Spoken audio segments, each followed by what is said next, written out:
سلام و عرض ادب خدمت همراهان عزیز. شما رو دعوت میکنم به قسمت سوم از استخراج اصولی طلا از طبیعت یا کارگاه‌های طلاسازی. خب دوستان، برای به دست آوردن این شمش زیبا طبق ویدیو باید تمامی این مراحل رو به دقت شما انجام بدید و من برای این کارگاه طلاسازی خودم رو انتخاب کردم. خب همونطور که در تصویر مشاهده میکنید، من آبی رو که طی چندین ماه بعد از تعمیرات یا ساخت طلا دستامون رو داخلش شستشو دادیم و براده های طلا رو به وسیله همین فیلتر جمع آوری کردیم رو دوباره فیلتر میکنیم و با یک آهنربا روی فیلتر رو از ساچمه هایی که از دستگاه مگنت به اینجا انتقال یافته رو جدا سازی میکنیم. دوستان دقت کنید که هیچ نوع ناخالصی نباید در خاک ما وجود داشته باشید، چرا که در شکن شدن طلا و شمش ما تاثیر خواهد گذاشت. خب طبق تصویر سعی میکنیم تمامی اجسامی رو که دارای طلا هستن رو برای سوزاندن جمع آوری کنیم.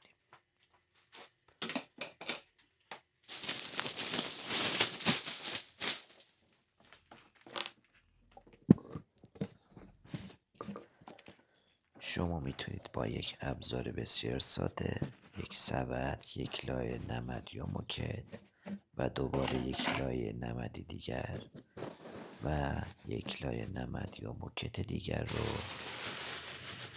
اضافه کنید تا یک فیلتر بسیار کارآمد به دست میاد. در این قسمت پودر زاد رو داخل آبی میریزیم و سعی میکنیم به جوش بیاد. بعد از به جوش اومدن این آب،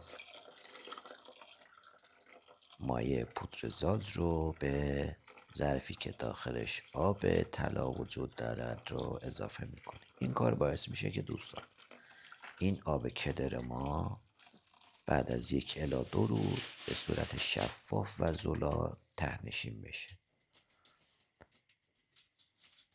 و باز میگردیم به میز کارمون و ابزاری رو که باش کار کردیم رو به صورت خیلی مرتب و حساسی تمیز میکنیم. میز کار و هر ابزاری که بدونیم براده طلا و یا خاک طلا هست رو جمع آوری میکنیم. خب دوستان، شاید برای خیلیاتون سوال باشه که تورهایی که در کف کارگاه‌های طلاسازی وجود داره کارایشون چی هستش. در موقع ساخت یا تعمیر طلا خیلی وقتا پیش میاد که ذرات و براده های طلا به روی زمین میریزه و این تورها به خاطر این است که این ذرات لابلای این تورها گیر کنن و زیر کفش نچسبن و به بیرون از کارگاه انتقال پیدا نکنن، چرا که این باعث میشه که طی چندین ماه طلای ما به صورت خیلی چشمگیری کسری بده و به بیرون انتقال پیدا بکنه و زیر این تورها رو دوباره مرتبا ما خاکش رو جمع آوری میکنیم و با تمامی وسایلی که برای سوزاندن جمع آوری شده دوباره میکس کرده و انتقال میدیم و کیسه دینام پرداخت که حتما و بیشترین درصد طلا رو در خودش داره رو جدا میکنیم و به خاکمون اضافه میکنیم. بعد از دینام پرداخت که طلا اولتراسونیک میشه، حتما داخل اولتراسونیکمون هم ذرات طلا خواهد بود که طبق تصویر برای شما نشون میدم. دوستان، همین ذرات ریزی که خیلی کوچیک و کم به چشم میان طی ماها باعث میشن که شمش‌های خیلی خوبی ما بازیافت داشته باشیم از کارگاه خودمون. خب برای سوزاندن این خاک من وسایلم رو به منطقه بیرون از شهر برای سوزاندن انتقال دادم. طبق تصویر تمامی وسایلی رو که جمع آوری کردم و اجسامی که دارش طلا وجود داره رو داخل یک ظرف فلزی کاملا میسوزونم.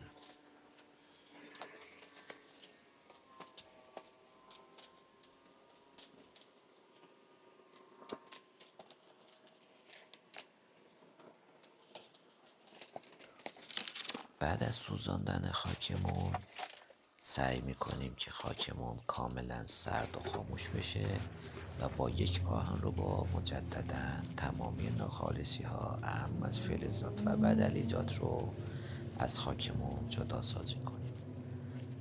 دقت داشته باشیم که مواد پلاستیکی که ما در این خاکمون سوزوندیم باعث میشه ذرات طلا رو به خودش جذب کنه و به بدنه فلزی که داخلش خاکمون رو سوزوندیم رو جذب کنه.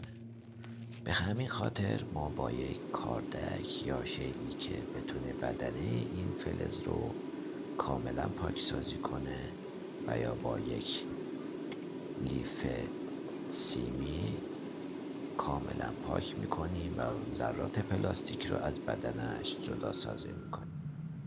همونطور که در تصویر میبینید از پودر بوراکس برای میکس کردن خاکمون استفاده میکنیم که من این پودر رو از کشور ترکیه تهیه میکنم. پودر بوراکس رو کاملا میکس کرده با خاکمون و آماده ذوب میکنیم. بعد از میکس کردن پودر بوراکسمون با خاکمون مقداری آب اضافه میکنیم که خاک ما به صورت گل مانند تقریبا در بیاد، چرا که این کار باعث میشه داخل کورمون در زیر فشار دمنده ما پراکنده نشه. دوستان دقت کنید این کوره های خاکشویی حتما باید بیرون شهر باشن، چرا که آلودگی هایی با خود به همراه دارن از جمله اکسید سرب.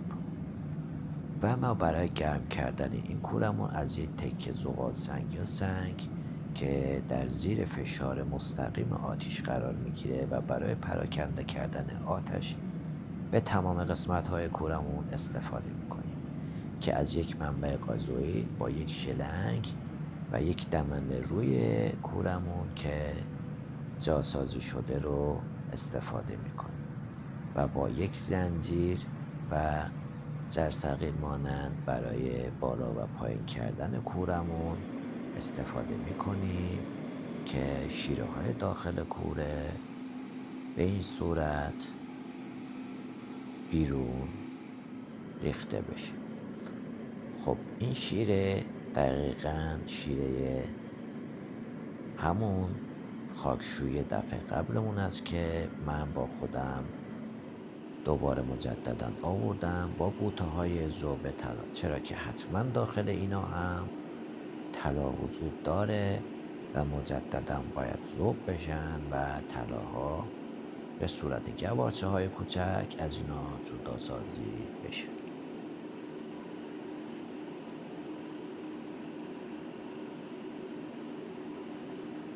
و دوباره ذوب کردن این شیره و بوته ها هم برای گرم کردن کوره و آماده سازی کوره مناسبه و هم درش هر چقدر که طلا باشه در بار دوم حتما استخراج خواهد شد به تکه های کوچکتر تبدیل میشه که داخل کورمون جا بشه. همونطور که در تصویر میبینید داخل کورمون اضافه میشه برای ذوب. در داخل این شیره ها از دفعه قبل حتما سرب، فلز سرب و فلز طلای با ارزشمون حتما به مقدار خیلی کمی وجود داره. همونطور که در تصویر میبینید زیر فشار آتش کاملا سعی میکنیم ذوب کنیم و مجددا خاک مورد نظر رو به کوره اضافه کنیم. در این قسمت شما مشاهده میکنید که تکه های بوته که غیر قابل ذوب هست رو به صورت خیلی استادانه استاد ما از داخل کورمون بیرون میکشه، چرا که اگر طلای داشته باشه ذوب شده و به سرب ما داخل کوره اضافه شده که سرب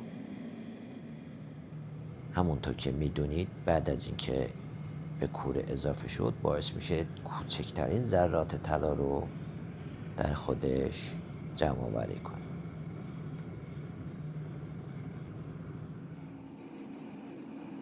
بله، مشاهده میکنید که بعد از اضافه کردن سرب به تکه های بوته و شیره دفعه قبلمون کاملا به هم میزنیم که تمامی ذرات کوچک طلا و گوانچه ها رو از داخل اینها به خودش بکشه و حفظ کنه.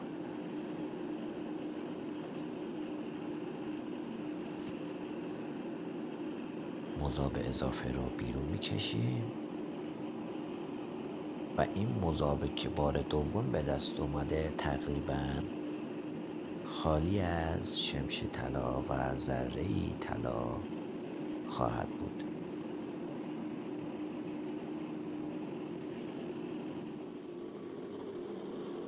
دوباره مجددا بله، میبینی که در تصویر یک مذاب آینه شکل داخل وسط کورمون به وجود اومده که از سرب و ذراتی از طلا هست. خاکمون رو اضافه میکنیم و مجددا ذوب میکنیم. همونطور که در تصویر میبینید به صورت خیلی آرومی ذوب میشه.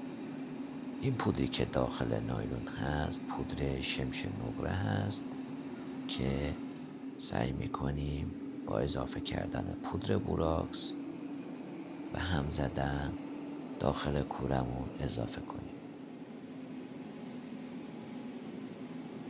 این شمش نقره باید دقیقاً 3 برابر موجودی طلامون داخل خاکمون باشه. یعنی در نظر گرفته باشین که اگر فکر میکنید که 10 گرم طلا وجود داره حداقل باید 30 گرم نقره اضافه کنید، یعنی 3 برابر شمشه. بعد از ذوب شدن خاکمون، ذوب شدن شمش نقرمون و سربمون کاملا اینها با هم دیگه میکس خواهند شد. این دود سفید رنگی که شما مشاهده میکنید اکسید سرب هست که توسط مکنده های خیلی قوی به بیرون از کارگاه انتقال داده میشه. انقدر این خاک رو به هم میزنیم که کاملا مذاب بشه و بعد از اکسید شدن سربمون با اضافه کردن 1 میل جهت پخش کردن آتش در تمامی قسمت های کورمون این کار رو انجام میدیم. برای دقت کنید که خاک ما تقریبا دیگه رو به پایان هست و کاملا ذوب شده. توسط بالا برنده کورمون رو به بالا میکشیم و شیره های اضافی خاکمون رو از شمشمون جدا میکنیم. انقدر این کار رو تکرار میکنیم و در نهایت چیزی که به دست میاد داخل این کورمون شمش طلای 24 عیار و شمش نقره‌ای هست که بهش اضافه کرده. به صورت خیلی حرفه‌ای باید دقت داشته باشیم که این شیره ها از اطراف مذاب ما طبق این تصویر بیرون بکشیم، چرا که اگر دقتی نداشته باشیم و از مذابمون بیرون بکشیم کسری طلا حتما خواهیم داشت. طبق تصویر مذاب رو جدا میکنیم. بعد از اینکه مذاب رو جدا کردیم حرارت کورمون رو به صورت خیلی محسوسی کاهش میدیم. انقدر کاهش میدیم که بعد از آینه شدن مذاب ما به شکل قرص داخل کوره و سردی در میاد. کوره بعد از خاموش شدن یک قرص بسیار زیبا از شمش طلا و نقره به وسیله ابزاری بیرون کشیده میشه و روی سطحی صاف جهت پاکسازی روی قرصمون انتقال داده میشه. با یک سیم لیف تمامی قسمت های روی قرصمون رو پاک میکنیم که به هیچ وجه روی آن شیره یا سربی وجود نداشته باشه، چرا که اگر با ذره‌ای سرب میکس بشه باعث میشه که شمش ما شکن در میاد. و بعد از تمیز کردن قرصمون داخل اسید سولفوریکمون انتقال میدیم روی شعله آتش.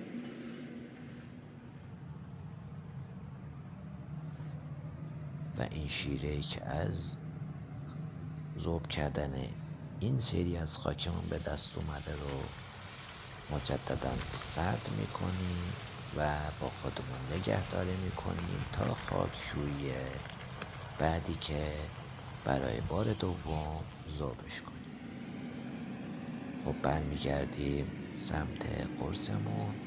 همونطور که میبینید دودی قهوه یا نارنجی تیره رنگ از خودش به وجود میاره که این اکسید سرب هست مجددا.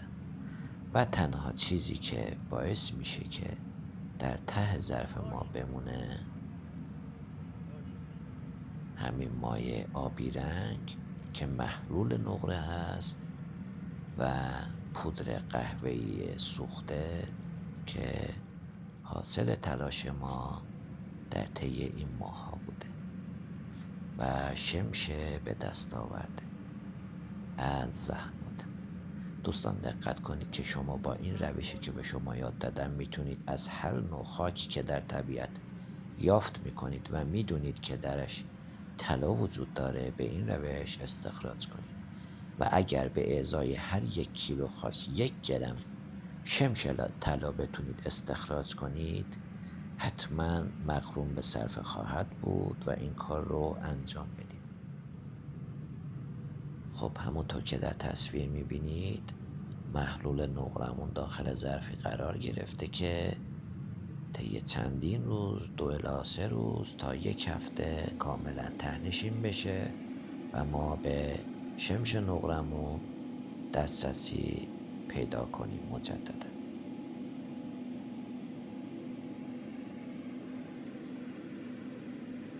همونطور که میبینید آب کاملا از شمش نقره ما گرفته شده و فقط شمش نقرمون که به صورت پودر هست داخل ظرف باقی مونده که به همین روشی که پودر بوراکس رو اضافه میکنید و ذوب میکنید و به شمش نقره تبدیل میکنید. مجددا باز میگردیم به قسمت استخراج شمشمون. بعد از شستشوی کامل شمشمون به صورت پودر قهوه‌ای رنگ داخل ظرف که مشاهده میکنید در میاد.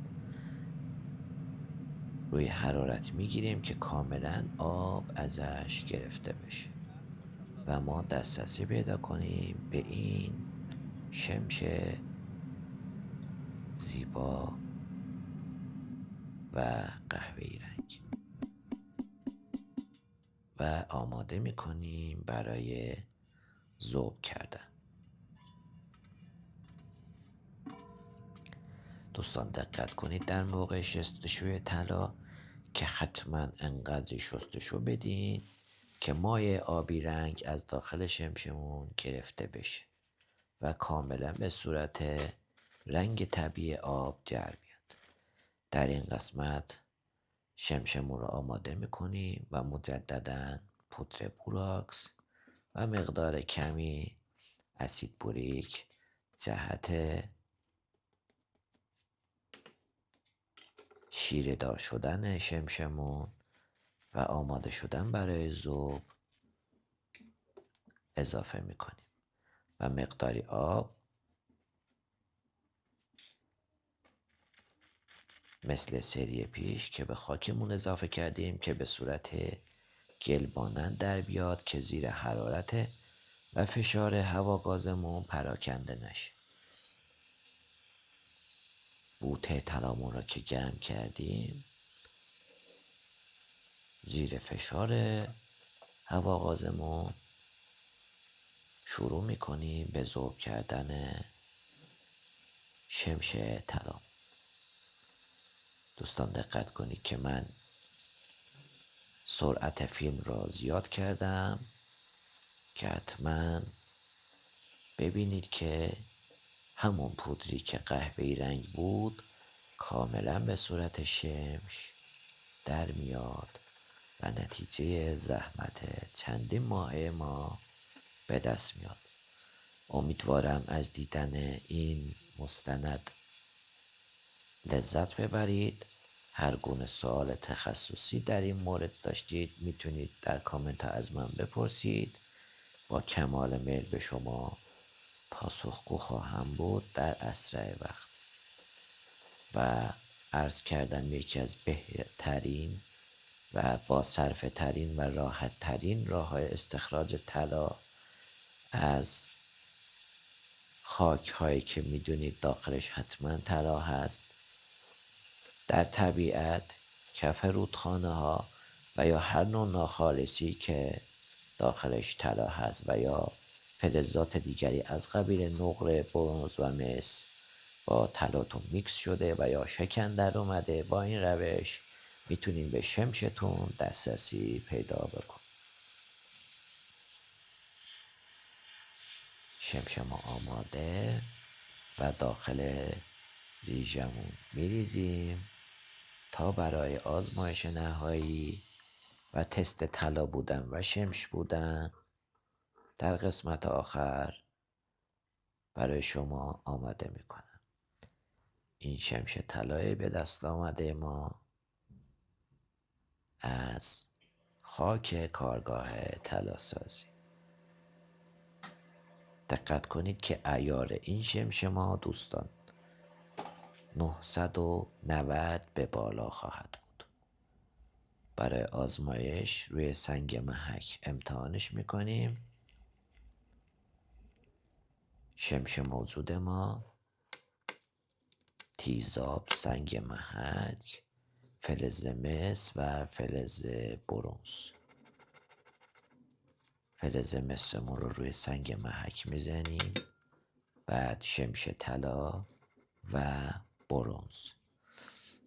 الان با اضافه کردن اسید تیزابمون میبینیم که به جز طلا روی سنگ محک آثاری نخواهد موند.